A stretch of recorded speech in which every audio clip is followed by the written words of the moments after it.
వాళ్ళు ఏం ఉద్ధరించిండ్రని ఓటేయాలి 10 ఏళ్ళల్లా.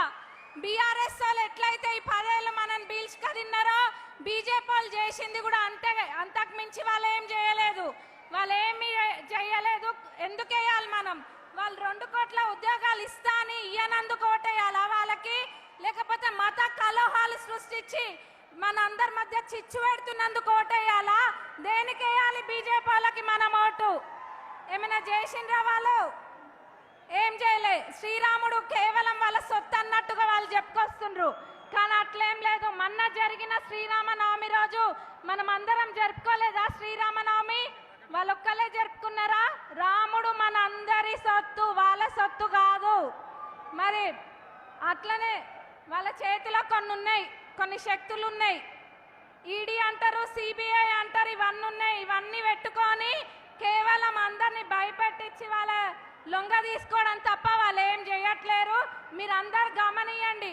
బీఆర్ఎస్ వాళ్ళు ఎట్లయితే దొంగ కేసులు పెట్టి ఇబ్బందులు పెట్టి వాళ్ళ తరపున చేసుకోవాలని చూసిండ్రో మరి అదే విధంగా వీళ్ళు కూడా చేస్తుండ్రు. ఈడీ సిబిఐని చేతిలో పెట్టుకొని మరి రాజ్యాంగాన్ని రద్దు చేస్తారంట. అందుకోటేయాలా వీళ్ళకి?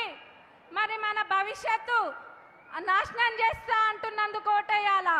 వాళ్ళకు ఓటేసినంత బుద్ధి తక్కువ పని ఇంకొకటి లేదు. మరి బీఆర్ఎస్ వాళ్ళు అంటారా వాళ్ళ కేల్కతం దుకాణం బంద్ అయింది ఆల్రెడీ. వాళ్ళ గురించి మనం మాట్లాడుకోవాల్సిన అవసరం లేదు మనకి. వాళ్ళు సచ్చిన పాము లెక్క అంతే,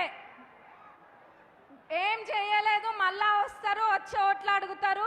మీరెవ్వరు కూడా వేయద్దు ఓట్లు. బీఆర్ఎస్ పార్టీకి వేస్తే ఇంకా బీజేపీకి వేసినట్టే. మీరు ఆలోచించుకోండి.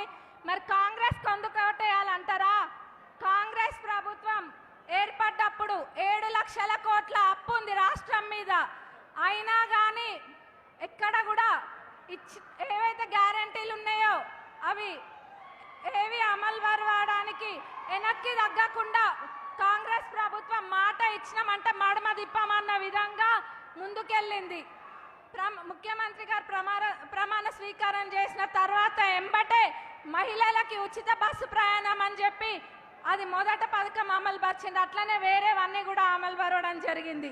ఇదే కాదు, ఇప్పుడు రైతుల పేరు చెప్పుకొని బీఆర్ఎస్ ప్రభుత్వం ఏదో రాజకీయం చేద్దాం అనుకుంటుంది. కానీ రైతులు ఎవరు పిచ్చోళ్ళు కాదు. వాళ్ళెవ్వరికి గతంలో పంటలు ఎండిపోతే నష్టపరిహారం ఏవి చెల్లించకుండా ఇప్పుడు వచ్చి ఏదో చేస్తామని చెప్తుండ్రు. అవి ఎవరు నమ్మద్దు.